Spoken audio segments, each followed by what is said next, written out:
নমস্কার। পেত্নীর প্রতিশোধের পরবর্তী পর্ব আজকে শোনাব।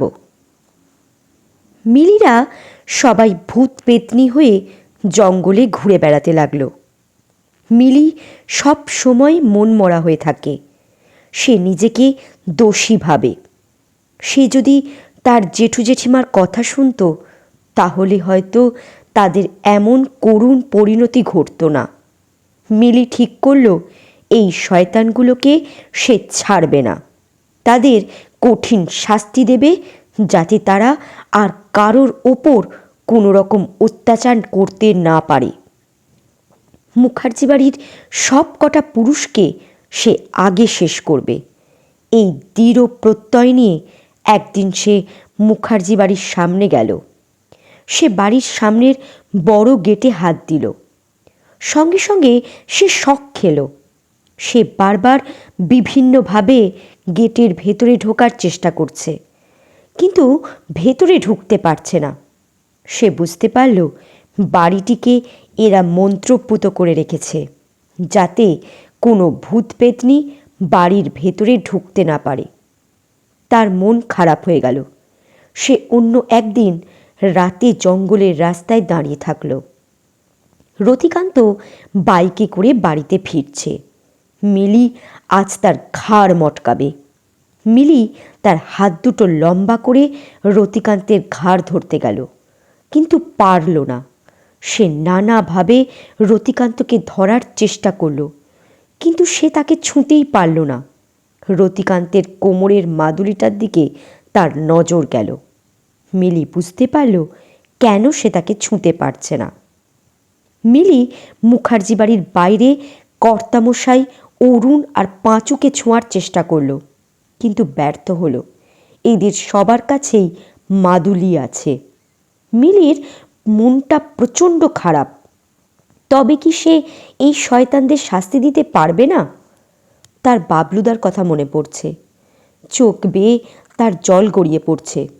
বাবলুদা পাগল হয়ে সরকারি মানসিক হাসপাতালে অযত্নে রয়েছে। তার নিরঞ্জন দাদুর ইচ্ছে থাকলেও সাধ্য নেই তাকে ভালো কোনো মানসিক হাসপাতালে রেখে চিকিৎসা করায়। মিলি একদিন দেখল পাঁচুর 3 জন সঙ্গী, যারা কর্তামশাই, রতিকান্ত, অরুণ আর পাঁচুর সাথে তাদের ওপর নির্মম অত্যাচার চালিয়েছিল, তারা জঙ্গলের দিকে আসছে। তাদের হাতে 2টো পলিথিনের প্যাকেট আর চিকেন পকোড়া। তারা জঙ্গলের কাছে একটি বড় গাছের নিচে বসল। এবার প্যাকেট থেকে মদ আর চিকেন পকোড়া বের করে খাচ্ছে। মিলি অশরীরী আত্মা হয়ে মদের ভেতরে বিষাক্ত ফলের রস মিশিয়ে দিল। পাঁচুর সঙ্গীরা কিচ্ছু টের পেল না। তারা খেয়ে ছটফট করতে করতে মারা গেল। মিলি তাদের হাত ধরে একে অপরের গালে, পিঠে কিল চর ঘুষি মারছে। রক্তারক্তি অবস্থা হয়ে গেছে। একসময় তারা নিস্তেজ হয়ে গেল। পাঁচুর 3 সঙ্গীকে মেরে মিলি একটু শান্তি পেল। মিলির মনের ভেতরে দাউ দাউ করে সারাক্ষণ আগুন জ্বলছে। সে ভাবছে কি করে সে কর্তামশাইদের সাজা দেবে। তারা কি এভাবে পাপ কাজ করতেই থাকবে? মেয়ে বউরা কি তাদের ভয়ে ঘরে বন্দিই থাকবে? তারা কি স্বাধীনভাবে চলাফেরা করতে পারবে না? কেউ কি এই এলাকায় প্রাণ খুলে শ্বাস নিতে পারবে না? মিলি একা একা জঙ্গলে ঘুরে বেড়ায়, কিছুতেই শান্তি পায় না। একদিন সে গভীর জঙ্গলে একটি তেঁতুল গাছের নিচে মন খারাপ করে বসে আছে। তার 2 চোখ বেয়ে জল নেমে আসছে। সে ভাবছে কি করে আমি এই শয়তানদের কাছে পৌঁছব। ওদের কি আমি সাজা দিতে পারবো না? এমন সময় একজন পুরুষ কণ্ঠের আওয়াজ সে শুনতে পেল। তিনি বললেন, তুই কি ভাবছিস আমি সেটা জানি মা? তোদের সাথে হওয়া মর্মান্তিক ঘটনার কথাও আমি জানি। রতিকান্তদের শাস্তি দিতে চাস, তাই তো? হ্যাঁ বাবা, আপনি কে? আমাকে তোর একজন শুভাকাঙ্ক্ষী ভাবতে পারিস। শয়তানগুলোকে এবার শাস্তি দেওয়ার দরকার। সেটা তুই পারবি। তোর ভেতর আমি প্রতিশোধের আগুন দেখতে পাচ্ছি। তন্ত্র সাধনা কর, তাহলে ওদের তুই ছুঁতে পারবি, ওদের বাড়িতে ঢুকতেও পারবি। কিভাবে করব বাবা? আমি তোকে সব বলে দেব। তার আগে তুই তোর পরিবারের আত্মার মুক্তির ব্যবস্থা কর। কিভাবে করব? মিলির সামনে একটা ঘটি দেখা গেল, তাতে জল ভরা। তিনি বললেন, এই ঘটিটা সামনে রেখে চোখ বন্ধ করে 3 দিন 3 রাত একটি মন্ত্র জপ করতে থাকবি। মন দিয়ে জপ করলে 3 দিন 3 রাত হয়ে গেলেই তুই বুঝতে পারবি। তখন চোখ খুলে উঠে পড়বি। তারপর যে কোনো একটা মন্দিরের সামনে যাবি। মন্দিরের চারপাশে ওই একই মন্ত্র জপ করতে করতে একবার ঘুরে মন্দিরের সামনে এসে মহাদেব আর মা কালীকে ভক্তি ভরে প্রণাম করবি। তারপর এই ঘটি থেকে অল্প পরিমাণে জল নিচে ফেলবি আর তোর পরিবারের মৃতদের একজনের নাম নিবি। যার নাম নিবি তার আত্মা মুক্তি পাবে। এভাবে একবার ঘুরে এসে আর একজনের নাম করবি, তাদের আত্মা মুক্তি পাবে। তারপর এখানে এসে আমায় স্মরণ করিস, আমি সাধনার বিষয়ে তোকে সব বলবো। তিনি মিলির কানে কানে মন্ত্রটি বললেন। মিলি তার কথা মতো সব করল। মিলির পরিবারের সবার আত্মা মুক্তি পেল। মিলি ফিরে এসে তেঁতুল গাছটার নিচে বসল। সে ঘটিটা সামনে রেখে তাকে স্মরণ করল। ঘটিটা অদৃশ্য হলো। তার কণ্ঠস্বর শোনা গেল। মিলিকে তিনি তন্ত্র সাধনা কিভাবে আর কোথায় করতে হবে সব বলে দিলেন। মিলি তার কথা মতো একটা পাহাড়ের গুহায় গিয়ে তন্ত্র সাধনা করতে বসল। তারপর সে তন্ত্র সাধনায় সিদ্ধি লাভ করে আবার ফিরে এলো তেঁতুল গাছটার কাছে। সে গাছটির নিচে বসে তাকে স্মরণ করছে। এমন সময় মিলি শুনতে পেল তিনি বলছেন, তুই তন্ত্র সাধনায় সিদ্ধি লাভ করেছিস, এতে আমি ভীষণ খুশি হয়েছি। মিলি তাকে বলল, গুরুদেব, এবার আমি কি করব? তুই মুখার্জি বাড়িতে গিয়ে তোদের সাথে হওয়া অত্যাচারের প্রতিশোধ নিবি। তবে এখন নয়, সঠিক সময়ের জন্য অপেক্ষা কর। মিলি বলল, ঠিক আছে গুরুদেব, আপনি যেমন বলবেন আমি তেমন করব। মিলি সঠিক সময়ের অপেক্ষা করতে লাগলো। অনেক দিন পর সঠিক সময় এসে গেল। নকুলকে গলায় দড়ি দিতে দেখে মিলি বুঝল এটাই মুখার্জি বাড়িতে ঢোকার সঠিক সময়। নকুলকে গলায় দড়ি দেওয়ার হাত থেকে বাঁচিয়ে তার বউ হয়ে সে ওই বাড়িতে যাবে। এই চেহারায় যাওয়া যাবে না, তাহলে ওরা চিনে ফেলতে পারে। তাই সে চেহারা বদলালো, সুন্দর চেহারা নিল, কারণ ওই বাড়ির পুরুষেরা তার রূপ দেখে পাগল হয়ে তাদের বাড়িতে তাকে থাকতে দিতে রাজি হবে। নাম বদলে মিলি থেকে সে হয় তনয়া। তারপর সে নকুলের বউ সেজে মুখার্জি বাড়িতে প্রবেশ করে। তনয়ার দু চোখ বেয়ে জল গড়িয়ে নিচে পড়ছে। আম গাছের নিচে তৃষ্ণা এসে দাঁড়ালো। তার গায়ের ওপর থেকে তনয়ার চোখে জল পড়ল। তৃষ্ণার ওপর দিকে তাকিয়ে দেখল তনয়া গভীর ভাবনায় ডুবে আছে। তৃষ্ণা বলল, কি ভাবছ? ভোরে গাছে উঠে বসে আছো কেন? পড়ে যাবে তো, নিচে নামো। তৃষ্ণার কথায় তনয়া সম্বিত ফিরে পেল। সত্যিই তো ভোর হয়ে গেছে। সে চোখ মুছে গাছের নিচে লাফ দিয়ে পড়ল। তৃষ্ণা তার হাত ধরে বলল, কি হয়েছে তোমার? কাঁদছ কেন? নকুলদার সাথে কোনো বিষয় নিয়ে কি? না না, তোমার নকুলদা কি কারোর সাথে তর্কাতর্কি বা ঝগড়াঝাটি করতে পারে? তৃষ্ণার চোখটা ছলছল করছে। সে মনমরা হয়ে বলল, তবে? আরে কিছু না, আজ কোনো কাজ হলো না, চলো তো বাড়ির সামনে, ঝটপট কাজ সেরে নিই। তনয়া তৃষ্ণার হাত ধরে তাকে বাড়ির সামনে নিয়ে এলো। তনয়া তৃষ্ণাকে বলল, তুমি রান্নাঘরে যাও, আমি উঠোনটা ঝাড় দিয়ে ফেলি। তৃষ্ণা রান্নাঘরে গিয়ে দেখল বাসনপত্র সব পরিষ্কার, সকালের খাবারও তৈরি। সে বাইরে এসে দেখল উঠোন পরিষ্কার। তনয়ার দিকে সে অবাক হয়ে তাকিয়ে বলল, এটুকু সময়ের মধ্যে উঠোন ঝাড় দেওয়া হয়ে গেছে? রান্নাঘরেও তো দেখলাম সব কিছু পরিষ্কার পরিচ্ছন্ন, সকালের রান্নাও তৈরি। জাদু বলে এসব করলে তুমি? তনয়া হেসে বলল, চা করে নকুলদার ঠাকুমাকে দাও। না বাবা, আমি চা করে কথা শুনি আর কি। ঠাকুমা তোমার হাতের চায়ের যা প্রশংসা করে, তাতে আমার চা খেয়ে আমাকে ঝাঁটা মারবে। তনয়া হাসতে হাসতে চা করতে গেল। দুপুরে সবার খাওয়া হয়ে গেছে। তনয়া নকুলের ঘরে গেল। নকুল বাড়ি নেই, সে খেয়ে আবার কাজে বেরিয়েছে। তনয়া ভোলা তান্ত্রিককে দেখার চেষ্টা করল। সে দেখল একটা ছোট্ট গুহার মধ্যে বসে তিনি অশুভ শক্তির ধ্যান করছেন।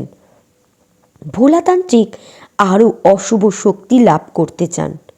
তার মনে বিরাট লোভ বাসা বেঁধেছে। তিনি ধ্যানে মন বসাতে পারছেন না। গভীর রাত, সবাই ঘুমিয়ে পড়ছে। তনয়া ভোলাতান্ত্রিকের গুহার সামনে হাজির হলো। গুহার বাইরেটা ভোলাতান্ত্রিক মন্ত্রপুত করে রেখেছে, যাতে কেউ গুহার ভেতরে ঢুকে তার ধ্যান ভগ্ন করতে না পারে বা কেউ যাতে তার খোঁজ না পায়। তনয়া এখন বিরাট শক্তির অধিকারী।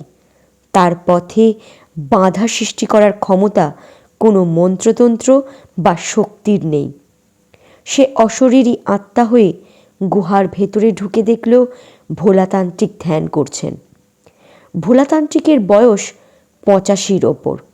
তিনি এখনও বেশ শক্তপোক্ত আছেন। তার পরনে গেরুয়া বসন, মুখে লম্বা দাড়ি। তনয়া বলল, ওঠ দেখি, ধ্যান করে আর কোনো লাভ নেই। ভোলাতান্ত্রিক কোনো সাড়া দিল না। তনয়া এবার বেশ জোরে বলল, ওঠ, লোকের অনেক ক্ষতি করেছিস, আর করতে পারবি না। ভোলাতান্ত্রিক চোখ খুলে বলল, কে রে আমার ধ্যান ভাঙালি? তনয়া শরীর ধারণ করে বলল, আমি। কে তুই? তোর জম। ভোলাতান্ত্রিক রাগান্বিত হয়ে বললেন, তোর এত বড় সাহস আমার ধ্যান ভাঙাস? তুই এই গুহায় ঢুকলি কি করে? এক্ষুনি তোকে এই গুহায় বন্দি করে রাখবো।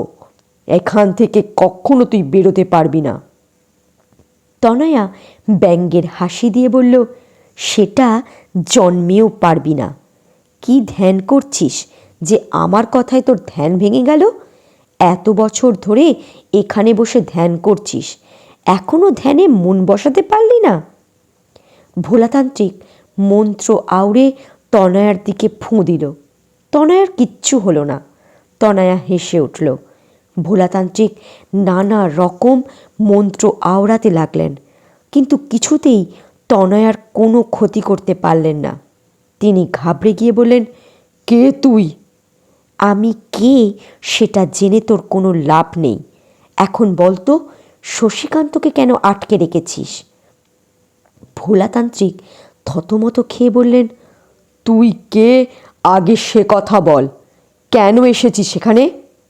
আগেই তো বললাম, আমি তোর জম।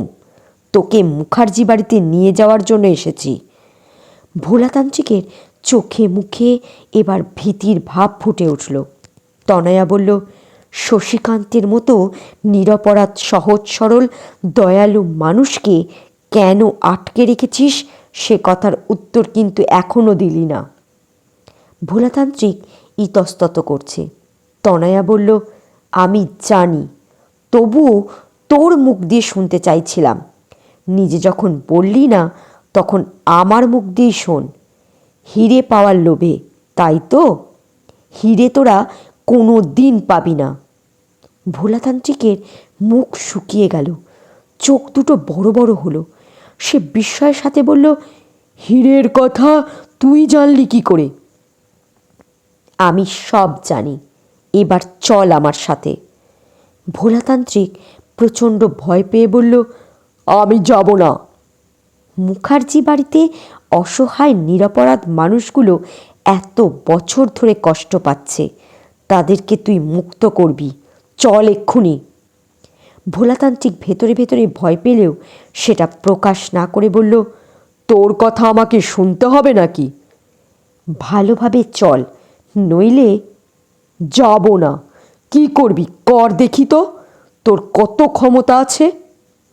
তনয়া বিস্ফারিত চোখে ভোলাতান্ত্রিকের দিকে তাকালো, তারপর তাকে কয়েকবার আছাড় মারল। ভোলাতান্ত্রিক ব্যথায় কেঁদে ফেলে বলল, গেলাম রে, আর আছাড় মারিস না। তুই কে সেটা না বললে আমি যাব না। যেতে তো কি হবেই, এত বছর ধরে তুই অসহায় নির্দোষ মানুষগুলোকে কঠিন সাজা দিচ্ছিস, আজ ওদের মুক্ত করবি তুই। আমি ওদের মুক্ত করতে পারতাম, কিন্তু করিনি, কারণ আমি চাই তুই নিজে ওদের মুক্ত করবি, আর সবাই তোর হীরের লোভের কথাটাও জানুক। তুই মুখার্জি বাড়ির শয়তানগুলোর সাথে মিলে কত বড় যে পাপ করেছিস সে কথা নকুলরাও জানুক। তনয়া এবার ভোলাতান্ত্রিককে উড়িয়ে এগাছে ওগাছে ঘা মারতে মারতে মুখার্জি বাড়ির পিছনের পুকুরের শান বাঁধানো ঘাটে এনে জোরে আছাড় মারল। তারপর তার দুই গালে চড় মারতে লাগলো। ভোলাতান্ত্রিক যন্ত্রণায় চিৎকার করছে। ভোর হয়ে গেছে, মুখার্জি বাড়ির সবাই চিৎকার শুনে উঠে গেছে। নকুল তাড়াতাড়ি ঘর থেকে বেরোলো। আওয়াজটা বাড়ির পিছন দিকে আসছে। সে বাড়ির পিছনে গিয়ে পুকুর ঘাটে তনয়া আর ভোলাতান্ত্রিককে দেখে অবাক হলো। তনয়া রুদ্র মূর্তি ধারণ করে আছে। সে ভোলাতান্ত্রিককে চড় মারছে দেখে নকুল ভয় পেয়ে ঘরে গিয়ে পরমা দেবীকে নিয়ে পুকুরের ঘাটে এলো। তৃষ্ণাও ওদের পিছন পিছন এলো। তনয়া এবার চড় মারা বন্ধ করলো। ভোলাতান্ত্রিকের চোখ দিয়ে জল পড়ছে। দোতলা থেকে রতিকান্ত আর অরুণ আর বরুণও নিচে নেমে পুকুর ঘাটে এলো। রতিকান্ত ভোলাতান্ত্রিককে কাঁদতে দেখে ব্যাকুল হয়ে তার কাছে গিয়ে তাকে প্রণাম করে বলল, গুরুদেব কখন এলেন? কাঁদছেন কেন? যে সাধনার জন্য গিয়েছিলেন সে সাধনায় সিদ্ধিলাভ করেছেন?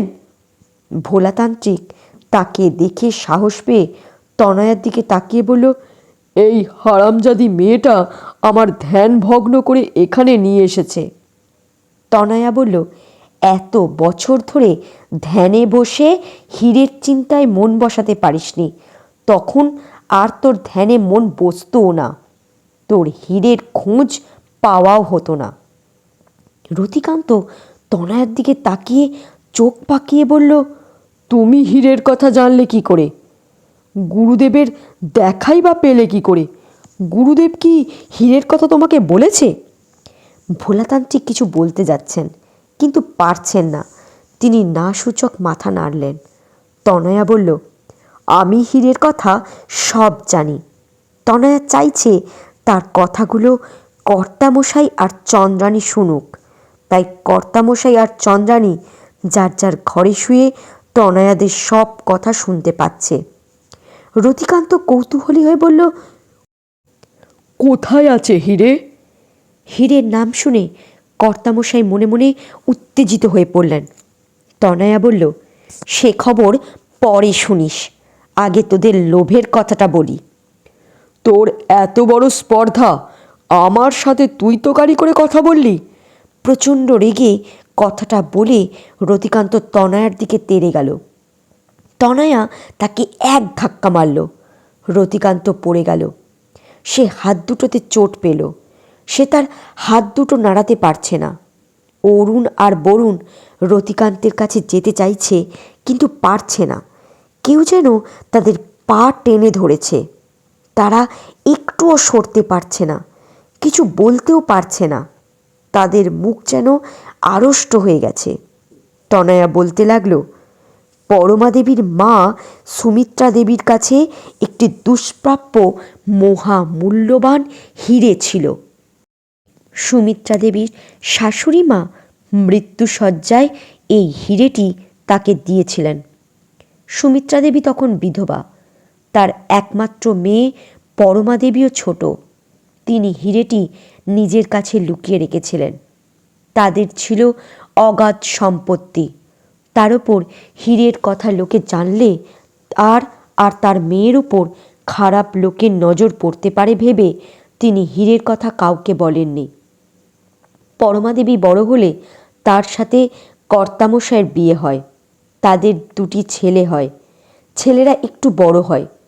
একদিন কর্তামশাইয়ের বাবা বিক্রম মুখার্জি কোনোভাবে জানতে পারেন তার বিয়ান সুমিত্রা দেবীর কাছে দুষ্প্রাপ্য মহামূল্যবান হিরে আছে। তার মনে হিরেটি পাওয়ার লোভ জাগে। তিনি সুমিত্রা দেবীর কাছে হিরেটি চান। সুমিত্রা দেবী বলেন তিনি কোনো হীরের কথা জানেন না, হিরে তার কাছে নেই। সুমিত্রা দেবী বুঝেছিলেন এই দামি হিরেটি তাদের কাছে দিলে তারা হিরেটি বিক্রি করে কোটি কোটি টাকা পাবে, আর সেই টাকা আনন্দ ফুর্তি করে উড়িয়ে দেবে, আরও বেশি মানুষের সর্বনাশ করবে। বিক্রম মুখার্জি তার ছেলে সূর্যকান্ত আর কর্তামশাইকে বলেন যে সুমিত্রা দেবীর কাছে হিরে আছে। তারা বাপ বেটা মিলে সুমিত্রা দেবীকে হিরেটি তাদের দিয়ে দেওয়ার জন্য শাসাতে থাকেন। তাতে কাজ না হলে সুমিত্রা দেবীর ওপর তারা নানাভাবে অত্যাচার শুরু করেন। সুমিত্রা দেবী এসব কথা পরমা দেবীকে বলেননি, কারণ পরমা দেবী এমনিতেই দুঃখী ছিলেন। তার ওপর এই কথা জানলে আরও কষ্ট পাতেন। এবার কর্তামশাই পরমা দেবীকে বললেন, তোমার মায়ের কাছে হিরে আছে, হিরেটি নিয়ে এসো। পরমা দেবী আকাশ থেকে পড়লেন। তিনি বললেন, আমি হীরের কথা জানি না। কর্তামশাই জোর করে পরমা দেবীকে তার মায়ের কাছে হিরে আনতে পাঠিয়ে দেন। মায়ের কাছে হীরের কথা শুনে পরমা দেবী বললেন, হিরেটা নদীতে ফেলে দিও, কিন্তু ওদের কাছে দিও না মা। ওই হিরে পেলে ওরা আরও ভয়ঙ্কর হয়ে উঠবে। পরমা দেবী হিরে না নিয়ে মুখার্জি বাড়িতে ফিরে আসেন। তার উপর নানা অত্যাচার শুরু হয়। তিনি মায়ের কাছে ফিরে যেতে চান, কিন্তু তাকে বাড়ি থেকে বেরোতে দেওয়া হয় না। এদিকে পরমা দেবীর ওপর অত্যাচার হচ্ছে, আর অন্যদিকে তার মা সুমিত্রা দেবীর ওপরও একই রকমভাবে অত্যাচার চলছিল। সুমিত্রা দেবী শশীকান্তকে খুব ভালোবাসতেন। শশীকান্ত মুখার্জি বাড়ির অন্য পুরুষদের মতো নয়। সে তখন শান্ত, ভদ্র, দয়ালু, মিষ্টভাষী একজন 15 বছরের কিশোর ছিল। সুমিত্রা দেবী বুঝতে পারছিলেন তার বিয়াই আর জামাই হিরেটি তার কাছ থেকে যে করেই হোক কেড়ে নিয়ে যাবে। শশীকান্তের দিদার বাড়িতে যাওয়া বারণ ছিল। একদিন সে লুকিয়ে দিদার বাড়িতে যায়। সুমিত্রা দেবী তাকে হিরেটি দিয়ে বলেন, এটি লুকিয়ে রাখবি। মুখার্জি বাড়ির শয়তানগুলোর হাতে এই হিরে যেন না যায়। শশীকান্ত তাকে কথা দেয় কোনো অবস্থাতেই এই হিরে মুখার্জি বাড়ির শয়তানদের হাতে সে দেবে না।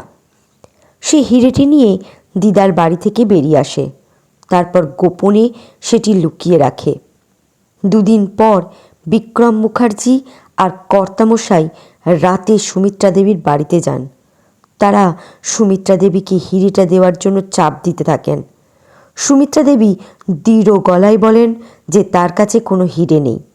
তারা কোনোভাবে হিরেটিকে আদায় করতে না পেরে সুমিত্রা দেবীকে শ্বাসরোধ করে মেরে ফেলেন। পরে সবাইকে বলেন সুমিত্রা দেবী হার্ট অ্যাটাকে মারা গেছেন। তাড়াতাড়ি তারা মৃতদেহটি দাহ করে ফেললেন। পরমা দেবী তনয়ার এই কথা শুনে কান্নায় ভেঙে পড়লেন। নকুল আর তৃষ্ণা তাকে সামলাতে লাগলো। তনয়া একটু থেমে আবার বলতে লাগলো। বিক্রম মুখার্জি আর কর্তামশাই সারা বাড়ি তন্ন তন্ন করে খুঁজেও হিরেটি পাননি।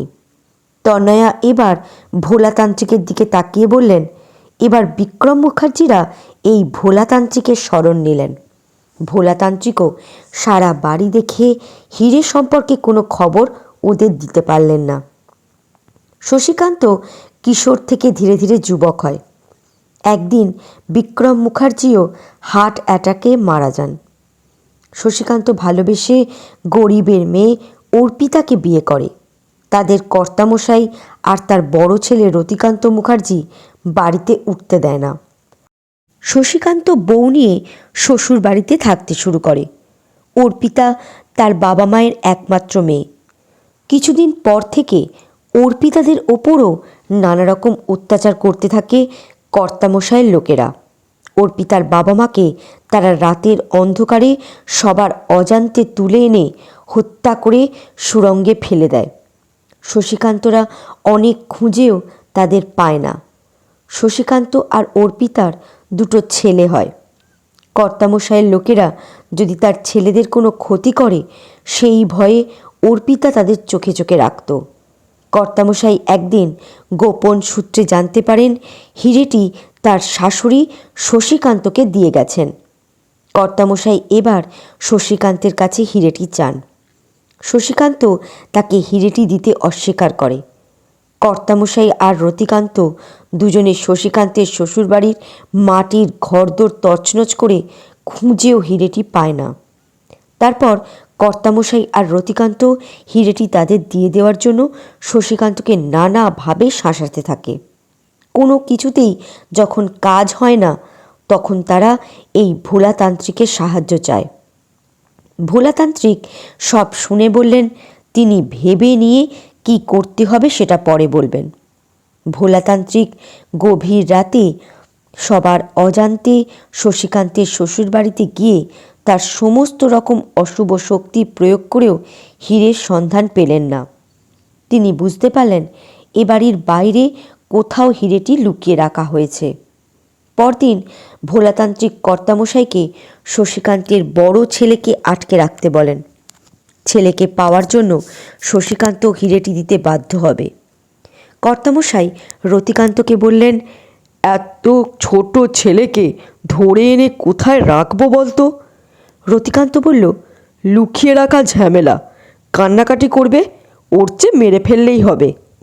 ভোলাতান্ত্রিক বললেন, ছেলেটাকে মারতে হবে না, ছেলেটার ব্যবস্থা আমি করব। দেখি শশীকান্ত হীরে না দিয়ে কি করে। একদিন শশীকান্তের 5 বছরের ছেলে নিহার বন্ধুদের সাথে খেলা করছিল।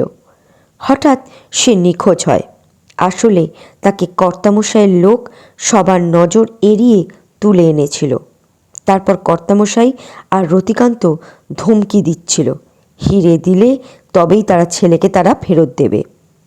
শশীকান্ত রাজি হয়নি। সে থানায় গেল। পুলিশ কোনো সাহায্য করল না। সে নিজেই ছেলেকে খুঁজতে লাগলো। কর্তামশাই যে সমস্ত জায়গায় নিহারকে লুকিয়ে রাখতে পারেন সেসব সম্ভাব্য জায়গাগুলোতে শশীকান্ত লুকিয়ে লুকিয়ে তাকে খোঁজার চেষ্টা করছে। ভোলাতান্ত্রিক বুঝতে পারল শশীকান্ত সহজে হীরে দেবে না। তখন তিনি কর্তামশাইকে শশীকান্তের বউ অর্পিতাকে আটকে রেখে তার কাছ থেকে হীরের খবর জানার পরামর্শ দেন আর বলেন ওকে বাইরে কোথাও রাখা নিরাপদ হবে না, কারণ ও নিশ্চয়ই হীরের কথা জানে, আর সেটা যদি অন্য কাউকে বলে দেয় তাহলে হীরে আর পাওয়া যাবে না। ভোলাতান্ত্রিক ওকে বাঁচিয়ে রাখতে বলেন। অর্পিতার ছেলের শোকে কাতর হয়ে পড়েছিল। মাঝে মাঝে সে ভুলভাল বকছিল। তাদের গ্রামে তখন কারেন্ট ছিল না। একদিন রাতে সে ঘর থেকে বেরিয়ে একা একা লম্ফ জ্বালিয়ে বাথরুমে গিয়েছিল। রতিকান্তের লোকেরা আগে থেকেই বাড়ির বাইরে অপেক্ষা করছিল। সে বাথরুম থেকে বেরিয়ে ঘরের দিকে আসছিল। পিছন থেকে একজন তার মুখ চেপে ধরে, আর একজন লম্ফ নিভিয়ে দিয়ে তার হাত পা মুখ বেঁধে ফেলে। তারপর তাকে ধরে নিয়ে এ বাড়িতে এলো। কর্তামশাই অর্পিতাকে বলল, তুই নিশ্চয়ই জানিস হীরের কথা, ভালোই ভালোই বলে দে, নইলে শশীকান্ত মরবে, সাথে তোর দুটো ছেলেও মরবে। অর্পিতা জানত এই হীরেটি তার স্বামীর কাছে মহামূল্যবান। শুধু এটা দামি সেজন্য নয়, এটা তার দিদার কাছ থেকে পাওয়া। দিদাকে সে কথা দিয়েছিল এই হিরে এই বাড়ির শয়তানগুলোর হাতে সে দেবে না। কর্তামশাই আর রতিকান্ত অর্পিতাকে ধর্ষণ করে, তাও অর্পিতা হীরের কথা বলে না। শেষে তারা তাকে সুড়ঙ্গের ভেতরে ঢুকিয়ে রাখে। তারপর এই ভোলাতান্ত্রিক তার ওপর অশুভ শক্তি প্রয়োগ করে। সে কেমন নিশ্চুপ হয়ে যায়। তনয়ার কথার মাঝে পরমাদেবী ডুকরে কেঁদে উঠে বললেন, হারামজাদারা আমার মাকে মেরেছে, আমার ছোট বৌমাকে এ বাড়িতে এনে অত্যাচার করছে, অথচ আমি ঘুণাক্ষরেও টের পাইনি। এ বাড়িতে যে সুড়ঙ্গ আছে আমি সে কথা এখন জানলাম। হে ভগবান, আমার মরণ হয় না কেন? নকুলের চোখ দিয়ে অনবরত জল পড়ছে, তৃষ্ণাও কাঁদছে। সে বিস্মিত হয়ে বলে উঠল, এ বাড়িতে সুড়ঙ্গ আছে? তনয়া বলল, হ্যাঁ। নকুল ব্যাকুল হয়ে বলল, সুড়ঙ্গ কোথায় আছে? আমার মা কি বেঁচে আছে? ধৈর্য ধরো, সব বলবো। তনয়া আবার বলতে শুরু করলো। শশীকান্ত স্ত্রী সন্তানের শোকে কাতর হয়ে পড়েছে। সে তাদের হন্যে হয়ে খুঁজে বেড়াচ্ছে। শশীকান্ত তো এ বাড়িতে আসবে না, তাই ভোলাতান্ত্রিক তার ওপর অশুভ শক্তি প্রয়োগ করে শশীকান্ত কেমন একটা নির্বুধের মতো হয়ে যায়। সে একদিন হঠাৎই 3.5 বছরের নকুলের হাত ধরে এখানে মায়ের কাছে চলে আসে। কর্তামশাইরা সবাই নানাভাবে তার ওপর অত্যাচার করতে লাগে। পরমাদেবী বাধা দিলে তাকেও এরা মারধর করত। একদিন রাতে সবাই ঘুমিয়ে পড়লে ভোলাতান্ত্রিক আর কর্তামশাই শশীকান্তকে তার বড় ছেলে নিহারের কাছে নিয়ে যায়। শশীকান্ত ছেলেকে দেখে ভেঙে পড়ে। ভোলাতান্ত্রিককে বলে, আমার ছেলেকে এ কী করে রেখেছেন? হিরে কোথায় আমি জানি না। এবার তারা শশীকান্তকে সুড়ঙ্গে নিয়ে তার স্ত্রীকে দেখায়। সুড়ঙ্গের ভেতরটা অন্ধকার, মরা মানুষের লাশ হাড়গোড়ের ভেতরে। অর্পিতাকে দেখে শশীকান্তের বুকটা ফেটে যাচ্ছে। সে অর্পিতার দিকে তাকিয়ে কিছু বলতে চায়। অর্পিতা বুঝতে পেরে না সূচক মাথা নাড়ে। ভোলাতান্ত্রিক মনে করে অর্পিতা শশীকান্তকে হিরে দিতে বারণ করল। ভোলাতান্ত্রিক তাদের নানা ভয় ভীতি দেখালো, কিন্তু কাজ হলো না। সুড়ঙ্গের কথা, অর্পিতার কথা যাতে শশীকান্ত তার মা বা অন্য কাউকে বলতে না পারে, সেজন্য ভোলাতান্ত্রিক অশুভ শক্তি দিয়ে তাকে এসব কথা ভুলিয়ে নিশ্চুপ করে দেয়। ভোলাতান্ত্রিক এবার হিরেটি অশুভ কোনো শক্তির দ্বারা পাওয়া যায় কি না সেটা ভাবতে থাকে।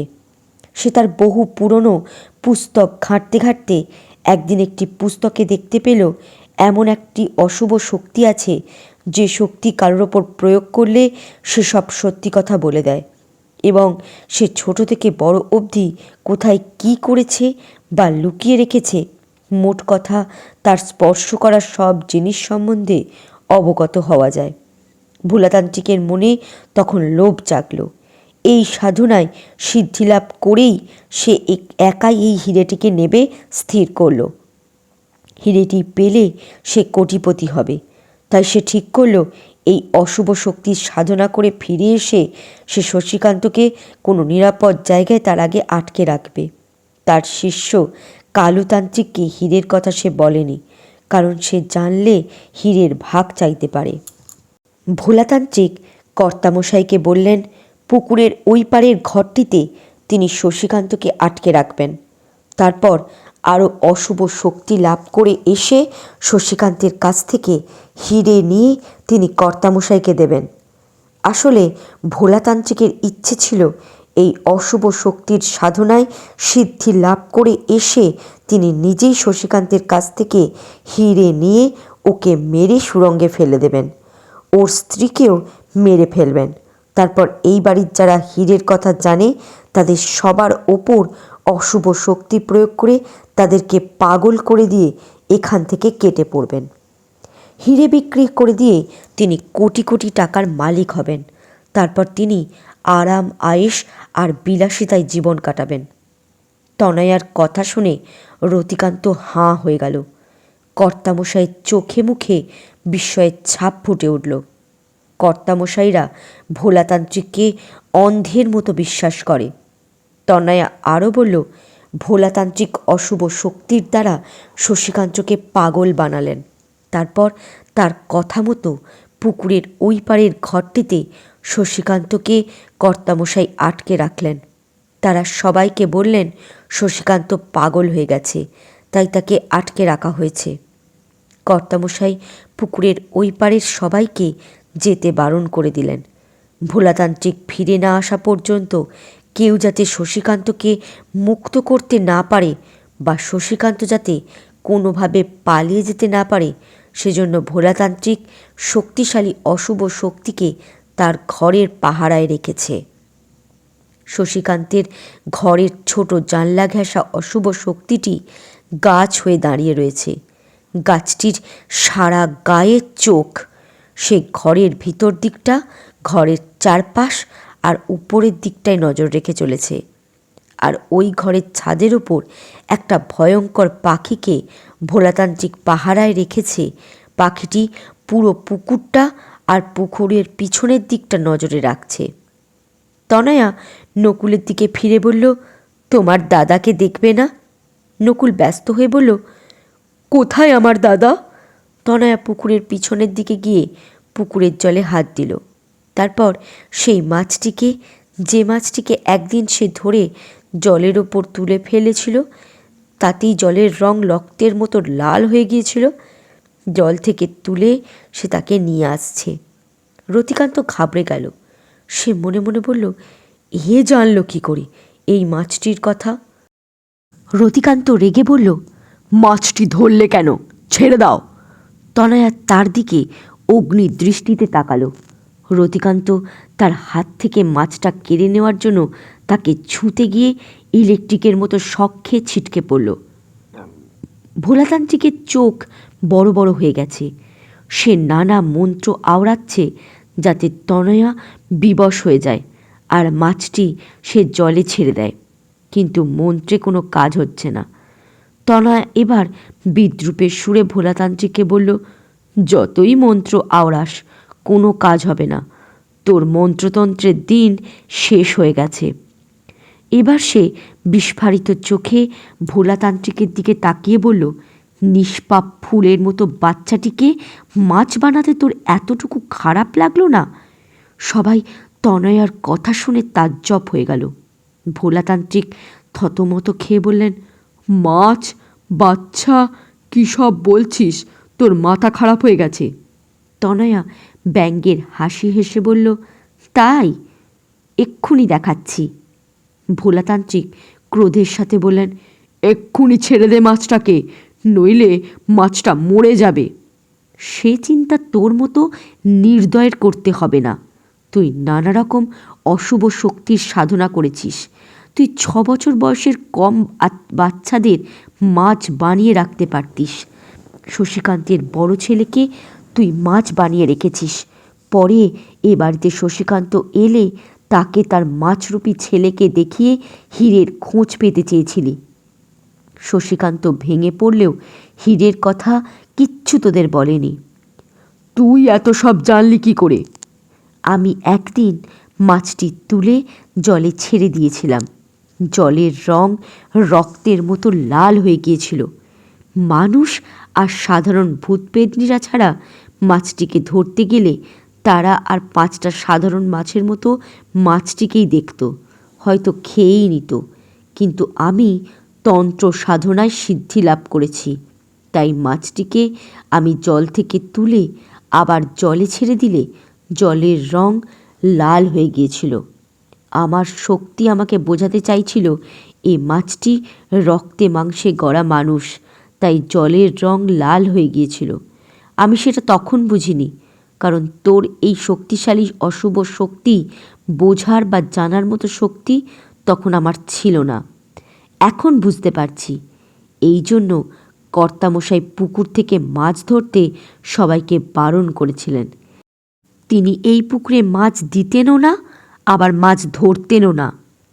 নকুল কাঁদতে কাঁদতে বলল, এই আমার দাদা, শালা ভোলাতান্ত্রিককে আমি ছাড়ব না। এই বলে সে ভোলাতান্ত্রিককে ধরতে গেল। তনয়া তাকে বাধা দিয়ে বলল, চুপ করে দাঁড়িয়ে থাকো। নকুল দাঁড়িয়ে থাকল। দু চোখে তার বন্যা বইছে। পরমাদেবী চুপচাপ সব শুনছেন। শয়তানগুলোর কুকীর্তির কথা শুনে তিনি নির্বাক হয়ে গেছেন। তার দু চোখ বেয়ে জল গড়িয়ে পড়ছে। তৃষ্ণাও কাঁদছে। কর্তামশাই আর রতিকান্ত ছাড়া কেউ জানে না ভোলাতান্ত্রিক নিহারকে মাছ বানিয়ে এই পুকুরে রেখেছে। শশীকান্ত পরে জানতে পেরেও কিছু করতে পারেনি, কারণ ভোলাতান্ত্রিক তাকে অশুভ শক্তির দ্বারা পাগল বানিয়ে রেখেছে। কিছুই তার মনে নেই। তনয়া ভোলাতান্ত্রিককে বলল, এর ওপর থেকে অশুভ শক্তি তুলে নিয়ে একে মানুষ বানিয়ে দে। ভোলাতান্ত্রিক চুপ করে বসে আছে। তনয়া এবার তাকে একটা চড় মারল। তার গালটা যেন ভেঙে গেল। মাছটি মায়া ভরা দৃষ্টিতে তনয়ার দিকে তাকিয়ে আছে। ভোলাতান্ত্রিক মন্ত্র পড়ে তার গায়ে ফুঁ দিল। মাছটি 5 বছরের নিহারের রূপ নিল। নকুল আনন্দে নিহারের কাছে যেতে গেল। তনয়া ইশারায় তাকে বারণ করল। নিহারের বয়স এখন 25 বছর। তনয়া ভোলাতান্ত্রিককে বলল, নিহারকে 25 বছরের যুবকের রূপে ফিরিয়ে দে। ভোলাতান্ত্রিক বলল, সে ক্ষমতা আমার নেই। আমি যে অবস্থায় মাছ বানিয়েছি সেই অবস্থাতেই ফিরিয়ে দিয়েছি। এত বছর পর একে এখনকার রূপ দেওয়ার ক্ষমতা আমার নেই। তনয়া তার গালে গুটি কয়েক চড় মেরে বলল, যখন সে ক্ষমতা নেই তখন এত বছর একে মাছ বানিয়ে রাখলি কেন? তনয়া এবার মা কালী আর মহাদেবকে প্রণাম করে নিহারের মাথায় হাত রাখল। নিহার 25 বছরের তরতাজা যুবকে পরিণত হলো। সবাই নিহারের দিকে অবাক বিস্ময়ে তাকিয়ে রয়েছে। তনয়া নকুলের দিকে তাকিয়ে বলল, এই হলো তোমার দাদা। এ তোমাকে চেনে। তুমি যখন পুকুর পাড়ে বসে থাকতে নিহার তখন তোমাকে দেখত, কিন্তু কিছু বলতে পারতো না। ওর ভীষণ মন খারাপ হতো। তোমাদের জন্য মন খারাপ হতো, তাই সে জলের নিচে মাটিতে বেশিরভাগ সময় শুয়ে থাকত। ওর আকৃতি মাছের থাকলেও মানুষের মতো ও সব শুনতে পারত, বুঝতে পারত, শুধু বলতে পারত না। কাউকে ওর মনের কথা বোঝাতে পারত না। তীব্র যন্ত্রণায় কেটেছে ওর এই 20টা বছর। নিহার নকুলের দিকে তাকিয়ে কাঁদছে। নকুল দাদা বলে তাকে জড়িয়ে ধরল। পরমাদেবীও নাতিকে জড়িয়ে ধরলেন। তাদের চোখ দিয়ে আনন্দ অশ্রু নির্গত হচ্ছে। সবাই নিহারকে দেখছে। এই সুযোগে ভোলাতান্ত্রিক পালানোর চেষ্টা করছে, কিন্তু পারছে না। সে ওখান থেকে নড়তেই পারছে না। তনয়া বলল, পালাতে পারবি না। তনয়া এবার নকুলকে বলল, তোমাদের থানার নতুন পুলিশ ইন্সপেক্টর এসেছেন। তিনি ভীষণ সৎ আর নির্ভীক। তিনি মুখার্জি বাড়ির শয়তানগুলো সম্বন্ধে জেনে শুনে এখানে ট্রান্সফার নিয়ে এসেছেন এদের শায়েস্তা করার জন্য। তিনি এদের সম্পর্কে খোঁজ খবর নিচ্ছেন। তুমি এক্ষুনি থানায় যাও, গিয়ে এদের নামে ডায়েরি করে এসো। নকুল তনয়ার কথা মতো ছুটতে ছুটতে থানায় গেল। রতিকান্ত আর তার ছেলেরা পুলিশের নাম শুনে ভয় পেয়ে গেল। তারা পুলিশকে আটকানোর জন্য ওখান থেকে সরতে গেল, কিন্তু তাদের পা এক পাও নড়ল না। তনয়া ভোলাতান্ত্রিকের দিকে তাকিয়ে বলল, কুয়োর ভেতরেও অশুভ শক্তি প্রয়োগ করেছিস। এই বাড়ির কুয়োতে কেউ পড়ে গেলে তার চিৎকার বা আর্তনাদ কেউ শুনতে পারে না, আর কেউ কুয়ো থেকে লাশের পচা দুর্গন্ধেও কারোর নাকে যায় না। ভেতরে তাকিয়েও কেউ কিচ্ছু দেখতে পায় না। এই বাড়ির পুরনো চাকর বাকর যারাই এই মুখার্জি বাড়ির শয়তানগুলোর অপছন্দের পাত্র হয়েছে, তাদের এরা এই কুয়োর ভেতরে ফেলে মেরেছে। তৃষ্ণার বাবা মাকেও এরা এই কুয়োতে ফেলে মেরেছে, কারণ তারা এই বাড়ির শয়তানগুলোর অত্যাচারে অতিষ্ঠ হয়ে এই বাড়ি থেকে চলে যাওয়ার সিদ্ধান্ত নিয়েছিল। তৃষ্ণা জোরে কেঁদে উঠল। পরমাদেবী হতভম্ব হয়ে গেছেন। ভোলাতান্ত্রিক কাঁদতে কাঁদতে বললেন, আমায় ছেড়ে দে। আগে তোর সমস্ত অশুভ শক্তি তুলে নে, তারপর তোর উপযুক্ত জায়গায় তোকে আমি রেখে আসব। ভোলাতান্ত্রিক চুপ হয়ে গেলেন। কথায় আছে, লোভে পাপ, পাপে মৃত্যু।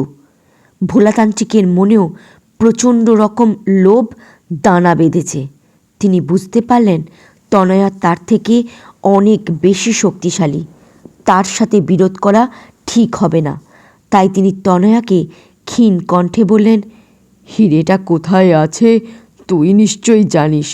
ওটা বিক্রি করে 30% টাকা আমায় দিস, আমি তোর গোলাম হয়ে থাকব। তনয়া তার কথা শুনে প্রচণ্ড রেগে গিয়ে বলল, আমি তোর মতো লোভী নই। সেই ছোটবেলা থেকে অশুভ শক্তির সাধনা করে আসছিস, ভালো লোকের ক্ষতি করছিস আর খারাপ লোকের সাথে সাথ দিচ্ছিস।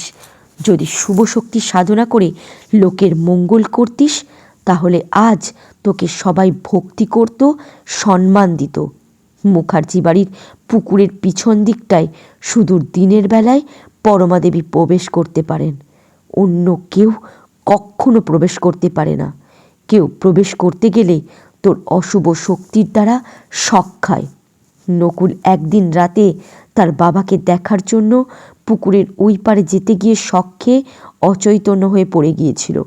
আবার শশীকান্তের ঘরে এমন অশুভ শক্তির প্রয়োগ করে রেখেছিস যে শশীকান্তের ঘরের বাইরের আওয়াজ বাইরে আসে না, আবার তার ঘরের আওয়াজও বাইরে যায় না।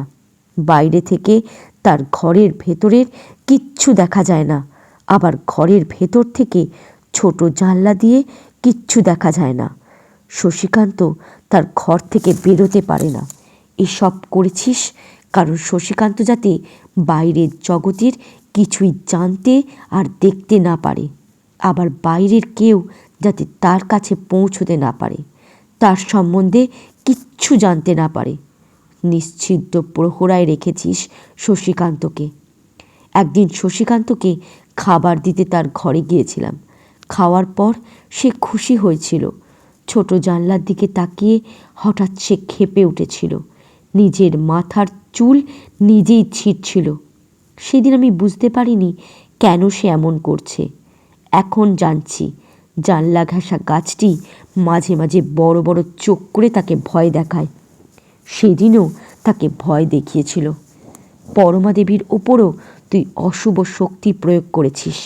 তিনি হীরের কথা শশীকান্ত কবে, কেন, কিসের জন্য আটকে আছে সব ভুলে গেছেন।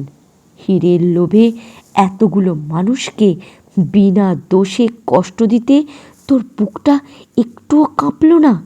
এই বাড়ির রাজমহলেও তুই তোর অশুভ শক্তি প্রয়োগ করেছিস। এই বাড়ির পিছন দিকে রাজমহল নামক ঘরটিতে সরাসরি ঢোকার একটা দরজা আছে। সেই দরজায় তুই অশুভ শক্তি প্রয়োগ করে রেখেছিস যাতে দরজাটা কেউ দেখতেই না পায়। এই দরজা কেউ দেখলে দেওয়ালই দেখবে। এই দেওয়ালে একমাত্র কর্তামশাই, রতিকান্ত আর তার ছেলেরা হাত দিলে দরজা হয়ে খুলে যায়, অন্য কেউ হাত দিলে খোলে না। এই দরজা দিয়ে কর্তামশাই রাতের অন্ধকারে রাজমহলে মেয়ে মানুষ ঢোকায়। রাজমহলের ভেতরে ঢুকে দরজা বন্ধ করলে দরজার বাইরের দিকে আর ভেতরের দিকে আবার দরজাটা দেওয়াল হয়ে যায়। তখন কোনো দিক থেকেই কোনো অসমান ফাঁকফোকর থাকে না। দরজাটায় অশুভ শক্তি প্রয়োগ করে তুই এমন কাজ করেছিস কারণ এই দরজা দিয়ে যাতে রতিকান্তর নির্ঝঞ্ঝাটে মেয়ে মানুষদের রাজমহলে ঢোকাতে পারে, আর এই দরজার কথা যাতে এই বাড়ির কুপুত্ররা ছাড়া কেউ জানতে না পারে। রাজমহলের ভেতরের আওয়াজ রাতের বেলায় বাইরে আসে না। এটা করেছিস কারণ রাতের বেলায় রাজমহলে মেয়ে মানুষদের নির্মমভাবে ধর্ষণ করা হয়। তারা প্রচণ্ড আর্তনাদ করে। সেই আর্তনাদের আওয়াজ যাতে ঘরের বাইরে কেউ শুনতে না পায়। রাজমহলের ভেতরে শোনা যায় কারণ বাইরে কোনো গণ্ডগোল হলে যাতে ভেতরে থাকা শয়তানগুলো বুঝতে পারে। এ বাড়ির কুপুত্ররা বাদে পুলিশ বা অন্য কেউ রাজমহলে ঢুকলে সব কিছু স্বাভাবিক দেখবে, সন্দেহজনক কিচ্ছু তাদের চোখে পড়বে না। ভবিষ্যতে পুলিশ এসে ঘরটি সার্চ করে যাতে সন্দেহজনক কিছু দেখতে না পায়, তার জন্যই এসব করেছিস। কর্তামশাইয়ের বাবা বিক্রম মুখার্জির কথা মতো তুই এই সব শক্তি প্রয়োগ করেছিলিস। কর্তামশাইয়ের বিয়ের আগে থেকেই তুই রাজমহলে এই শক্তি প্রয়োগ করেছিস, যার জন্য পরমা দেবীও এই দরজা সম্পর্কে জানে না। কর্তামশাইরা রাতে মেয়ে মানুষ নিয়ে রাজমহলে ঢোকার সময় কেউ যদি রাতের অন্ধকারে লুকিয়ে দেখার চেষ্টা করে যাতে কোনো দরজা দিয়ে তাকে ঢোকানো হচ্ছে, তাহলে সে অন্ধকার ছাড়া তা কিছুই দেখতে পাবে না। আমি তন্ত্র সাধনায় সিদ্ধিলাভ করেছি, তাই রতিকান্তদের ঢুকতে দেখেছিলাম। এই বাড়ির কুপুত্ররা শুধু জানে এই ঘরের রহস্যের কথা। রাজমহলের কথা তনয়ার মুখে শুনে পরমা দেবী, নিহার, নকুল আর তৃষ্ণা হতবম্ব হয়ে গেল। আর কর্তামশাই, রতিকান্ত ও তার ছেলেরা প্রচণ্ড ভয় পেয়ে গেল। তারা বুঝতে পারল তাদের শাস্তি দিতেই তনয়া এসেছে। সে কোনো আসল মানুষ নয়। রতিকান্ত তার ছেলেদের হাত পা কাঁপছে, বুক ধরফর করছে। তনয়া একটু থেমে আবার বলতে শুরু করলো, তুই এত সব অশুভ শক্তির কথা জেনেছিস বহু পুরনো অশুভ শক্তির পুস্তক পড়ে। যে পুস্তক পড়ে মানুষ খারাপ সাধনার পথ বেছে নেয়, সাধনায় সিদ্ধি লাভ করে আর লোকের সর্বনাশ করে, সেই পুস্তক থাকাই উচিত নয়। তনয়া চাইল ভোলাতান্ত্রিকের সব পুস্তকগুলো এখানে মজুদ হোক। ভোলাতান্ত্রিকের সব পুস্তকগুলো তনয়ার ইচ্ছে মতো পুকুরের কাছে একটা জায়গায় মজুদ হলো। ভোলাতান্ত্রিক তার পুস্তকগুলো দেখে বিস্মিত হয়ে বলল, আমার পুস্তকগুলো এখানে আনলি কেন? তনয়া পুস্তকের দিকে অগ্নিদৃষ্টিতে তাকালো। সমস্ত পুস্তকে আগুন ধরে গেল। পুস্তকগুলো দাউ দাউ করে জ্বলছে। ভোলাতান্ত্রিক পুস্তকের কাছে যেতে চাইছে, কিন্তু এক পাও এগোচ্ছে না। সে এক জায়গা থেকে ছটপট করছে আর কাঁদতে কাঁদতে বলছে, বহু কষ্টে পুস্তকগুলো আমি জোগাড় করেছিলাম, ওগুলো পোড়াস না। তনয়া বলল, পুস্তকের চিন্তা ছেড়ে দিয়ে এ বাড়িতে তোর যে সমস্ত অশুভ শক্তি আছে সেসব আগে তুলে নে। ভোলাতান্ত্রিক চোখ পাকিয়ে ঘাড় নাড়িয়ে বলল, তুলব না, তোর পুলিশ আমার কিচ্ছু করতে পারবে না। আমি তো তোকে পুলিশে দেব না, আমি নিজে তোকে শাস্তি দেব। তাই তো চাইছিলাম পুলিশ আসার আগে তুই শশীকান্তকে আর তার স্ত্রীকে মুক্ত করিস। পরমা দেবী বললেন, আমার বৌমা বেঁচে আছে? তনয়া পরমা দেবীর কথায় কান না দিয়ে ভোলাতান্ত্রিককে বলল, কর মুক্ত। ভোলাতান্ত্রিক চুপ রইল। তনয়া তার গালে জোরে জোরে কয়েকটা চড় মারল, তারপর তার হাত দুটো ধরে মোচড় দিল। ভোলাতান্ত্রিকের হাত ভেঙে গেল।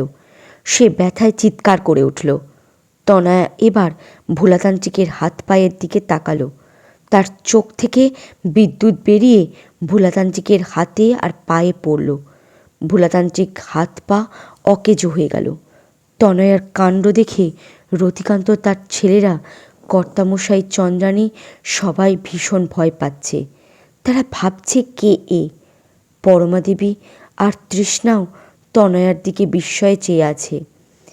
এত তাদের পরিচিত তনয়া নয়, এ যেন দেবী দুর্গা অসুরদের বিনাশ করতে এখানে এসেছে।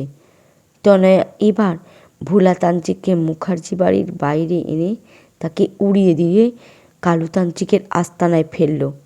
কালুতান্ত্রিক ভোলাতান্ত্রিককে দেখে উত্তেজিত হয়ে কিছু বলতে যাচ্ছে, কিন্তু তার মুখ দিয়ে কোনো আওয়াজ বেরোচ্ছে না।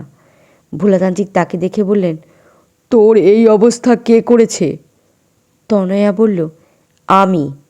ভোলাতান্ত্রিক তনয়ার ওপর রেগে গেলেন। কালুতান্ত্রিক তার গুরুদেবের এমন অবস্থা দেখে কেঁদে ফেললেন। তনয়া বলল, তোর গুরুদেবকে পঙ্গু দেখে কাঁদছিস?